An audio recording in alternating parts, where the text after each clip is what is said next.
एक बैंगलोर में पान मसाला बेचता है, उसको अचानक से जीएसटी का नोटिस मिलता है और इतने अमाउंट का मिलता है जितना उसकी 5 साल की प्रॉफिट नहीं रही है। एक गोलगप्पे वाला आपने तो कह दिया कैशलेस इकोनॉमी करेंगे, उसने यूपीआई से पेमेंट लिया, अचानक जीएसटी का नोटिस आ गया कि आपका 40 लाख का बिजनेस हुआ है, आपका जीएसटी नंबर क्यों नहीं है? जो कि किसी से 5 रुपए ले रहा है, किसी से 15 रुपए ले रहा है। चलिए ये सब तो कुछ एनोमलीज हैं। वर्ल्ड ओवर 2 स्लैब में वर्ल्ड ओवर जीएसटी को रखा गया है।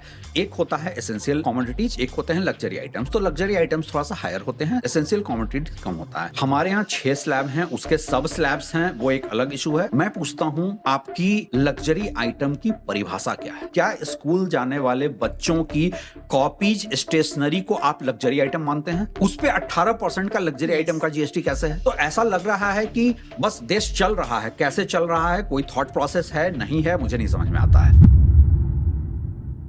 हो सकता है भारत का मिडिल क्लास का साइज अब कितना बचा है? अगर मैं इंडस वैली रिपोर्ट को बेंचमार्क बनाऊं तो सिर्फ 30% लोग रह गए हैं, और ये 30% को भी वो रिपोर्ट एस्पिरेशनल मिडिल क्लास कह रहा है। मतलब कि जो थोड़ा एस्पायर कर रहा है, कभी महीने में एक बार रेस्टोरेंट में चला जाता है, कभी महीने में एक बार मूवी चला जाता है। मिडिल क्लास जो है वो श्रिंक हो रहा है। और क्यों हो रहा है? क्योंकि ये जो पोस्ट कोविड के शेप रिकवरी है, और बहुत सारे ऑडियंस को नहीं पता होगा कि इकोनॉमिक्स में के शेप रिकवरी क्या होती है। के शेप रिकवरी ये होती है कि वो के फिगर की तरफ एक कुछ लोग ऊपर जाते हैं, कुछ नीचे जाते हैं। तो ये के शेप रिकवरी में 10% जो है वो बेनिफिशियरी हुआ है, लेकिन 90% नीचे चला गया है। और आप ऐसे इसको समझिए, एकदम आम भाषा में, आम पब्लिक के समझ में आने वाली भाषा में मैं बताता हूं कि इन्फ्लेशन जो है ना, अमीरों को हेल्प कर रहा है। कैसे? किसी के एक आदमी के घर का मंथली एक्सपेंस 3 लाख रुपए है, इन्फ्लेशन डबल हो जाता है, उसके घर का मंथली एक्सपेंस जो है वो 3 लाख से बढ़कर 6 लाख हो जाता है। लेकिन उसके पास जो 25 करोड़ का असेट वैल्यू है वो बढ़ करके 50 करोड़ का हो गया। वो बेनिफिशियरी है। लेकिन वो आदमी जो 50,000 रुपए कमा रहा है, जिसकी वेज ग्रोथ साल के अंत में 1-2 हजार रुपए, 3,000 रुपए हो रही है, वो 50,000 बढ़कर 1 लाख के खर्चे आ जाते हैं। वो मिडिल क्लास से गिर करके गरीबों के बीच में आ जाता है। सैलरीड क्लास की तो वेज ग्रोथ भी नहीं हो रही है। वेज ग्रोथ बिल्कुल नहीं हो रही है। इवन छोटे व्यापारियों की कोई वेज ग्रोथ नहीं है। सबसे बड़ी प्रॉब्लम हमारे यहाँ ये है कि जीएसटी की जो एनोमली है उसका क्या किया जाए। आप देखिए, कई ऐसे ऐसे चीजें हैं कि एक अभी बहुत बड़ा एक जोक चला था कि पॉपकॉर्न पे प्लेन का 5%, सॉल्टेड 12% और कैरामेलाइज्ड है तो 18%। मतलब मीठा मीठा सबसे बड़ा सीन है। खैर मैं भी मानता हूँ, बट मैं हेल्थ कॉन्शियस होकर मानता हूँ। अब आप देखिए, एक बैंगलोर में पान मसाला बेचता है, उसको अचानक से जीएसटी का नोटिस मिलता है और इतने अमाउंट का मिलता है जितना उसकी 5 साल की प्रॉफिट नहीं रही है।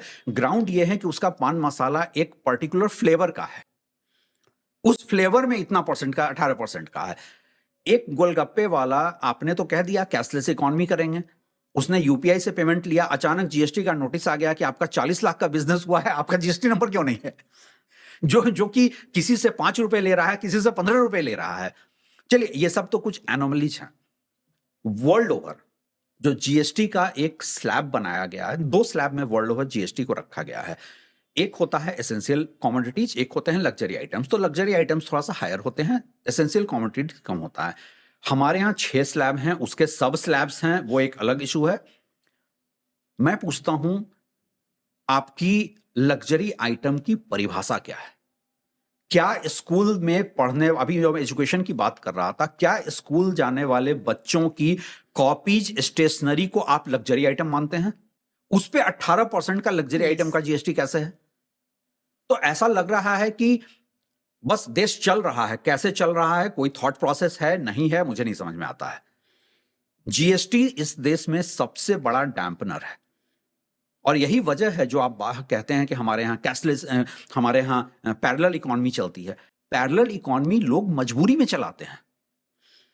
अच्छा, बहुत मोटी समझ के साथ मैं एक सवाल करूं कि जीएसटी बहुत बड़ा डैम्पनर है, सही है, लेकिन ये इनडायरेक्ट टैक्स है, जो डायरेक्ट टैक्स है, इनकम टैक्स है, वो भी अपने आप में बहुत से लोग ये कहते पाए गए हैं अब हम भारत में नहीं रहना चाहते, हम दुबई जा रहे हैं। क्यों? क्योंकि इतना 30-35% हम टैक्स में नहीं दे सकते, इनकम टैक्स हम नहीं दे सकते, हर चीज़ में हैवी टैक्स दे रहे हैं। तो इनकम टैक्स, एक बात ये भी सुनने में आती है कि अगर सरकार इनकम टैक्स को ख़त्म कर दे तो सारा का सारा ब्लैक मनी जो है वो खुल करके मार्केट में आएगा और आगे बढ़ेगा। मतलब कुछ जब ब्लैक नहीं बचेगा, हर आदमी हर चीज़ खरीद सकता है, स्पेंड कर सकता है, इन्वेस्टमेंट्स कर सकता है। तो आपको क्या लगता है कि देखिए, इसमें 2-3 चीजें हैं।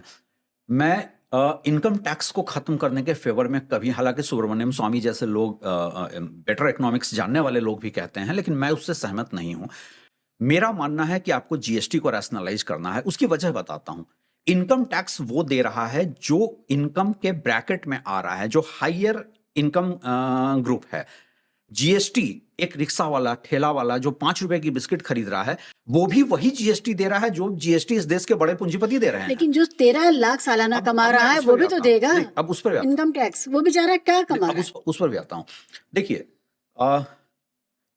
सबसे बड़ी चीज है कि हमारा इकोनॉमी में जो मेजर चैलेंज हो रहा है वो हायर जीएसटी की वजह से हो रहा है। अब आपका जो मूल सवाल है कि इनकम टैक्स, मेरी जितनी लोगों से बात होती है, मेरी जो अंडरस्टैंडिंग है, और मैं कई ऐसे लोगों से मिला हूं जो इंडिया छोड़ चुके हैं। अभी मैं रिसेंटली किसी से दुबई में मिला था। दुबई की एक एग्जीबिशन में उन्होंने अपने बिजनेस के लिए आए थे, तो बात हुई। प्रॉब्लम इनकम टैक्स नहीं है, प्रॉब्लम है रिटर्न ऑन टैक्स क्या है। आप जितने भी नॉर्डिक कंट्रीज वगैरह में देखें, यूरोपियन कंट्रीज में भी देखें, 60% आपका इनकम टैक्स है। और मैं नॉर्डिक कंट्रीज की बात क्यों कर रहा हूं? क्योंकि हम हैप्पीनेस इंडेक्स में वर्ल्ड में नीचे से टॉप करते हैं, वो कंट्रीज ऊपर से टॉप करती हैं। उन कंट्रीज में 60% टैक्स, इनकम टैक्स देकर के भी लोग क्यों खुश हैं? क्योंकि रिटर्न ऑन टैक्स है। yes. हमारे यहां जो ग्राउज है कि हम टैक्स दे रहे हैं, बदले में आप क्या हमें दे रहे हैं? आप सुबह सोकर उठते हैं, आप पहला काम क्या करते हैं? आप सांस लेंगे। क्या आपको क्लीन एयर मिल रहा है? क्या आपको सिंगापुर की तरह टैप वाटर खोलकर पानी पीने को मिल रहा है? क्या आपको रोड पे चलते हुए प्रॉपर आपको रोड्स फैसिलिटी मिल रही हैं? क्या लॉ एंड ऑर्डर बेटर हालत में? प्रॉब्लम यह है कि रिटर्न ऑन टैक्स यहां नहीं है। इनकम टैक्स की प्रॉब्लम नहीं है। आप 60% लें, मैं कहता हूं आप 60% इनकम टैक्स लें, आप रिटर्न ऑन टैक्स क्या दे रहे हैं वो बताएं। दूसरी बात, उन सब कंट्रीज में जहां की 60% इनकम टैक्स है, वहां सोशल सिक्योरिटी नेटवर्क इतना स्ट्रांग है कि आप जिस दिन रिटायर होते हैं उस दिन आपकी लास्ट ड्रॉन सैलरी का 70% आपको मिलता है। हमारे यहां आप कहते हैं कि ब्लैक मनी इकोनॉमी है। क्यों है? एक आम आदमी सोचता है कि जिस दिन मैं काम करने की हालत में नहीं रह जाऊंगा, मुझे बुढ़ापे में मेरा मेडिकल का क्या होगा, खाने का क्या होगा, घर में लड़की की शादी करनी है उसका क्या होगा। और हमारे पॉलिसी मेकर्स इतने इनसेंसिटिव हैं कि इंडिया छोड़िए, जापान में जाकर कहते हैं घर में लड़की की शादी थी, पैसा नहीं था, और हंसते हैं। मतलब कि माँ बीमार है, पैसा नहीं, और हंसते हैं ये कह के। आप मतलब कि, और मैं तो देश के नागरिकों की बौद्धिक क्षमता पे कहता हूं कि उसके बाद भी आपको शर्म नहीं आती है कि आपकी गरीबी का किस तरह से मजाक उड़ा दिया गया था। सवाल उठता है, मैं इनकम टैक्स को गलत नहीं मानता हूं, मैं कहता हूं मेरा रिटर्न ऑन टैक्स क्या है। और जो लोग इंडिया छोड़ रहे हैं उनके छोड़ने की सिर्फ 2 वजह है। पहला है हाई टैक्स, दूसरा है नो रिटर्न ऑन टैक्स, और तीसरा है बेटर क्वालिटी ऑफ लाइफ। ये 3 चीजें आप इंश्योर कर दें, और ऐसा नहीं है कि नहीं हो सकता है। पैरेलल इकोनॉमी में चाइना ने किया। प्रॉब्लम पता है क्या है? प्रॉब्लम यह है कि कोई ऐसी रिपोर्ट आएगी जैसे इंडस वैली रिपोर्ट आई, हम डिफेंसिव हो जाएंगे, हम कहेंगे देखो देखो पूरा वर्ल्ड हमारे खिलाफ साजिश कर रहा है, पूरा वर्ल्ड हमारे खिलाफ गलत रिपोर्ट दे रहा है। भाई, तब तो राजीव गांधी को भी जब वो फोर्स स्कैंडल पहली बार स्विस रेडियो पे हुआ था तो उनको कहना चाहिए था देखो देखो हमारे खिलाफ साजिश हो रही है।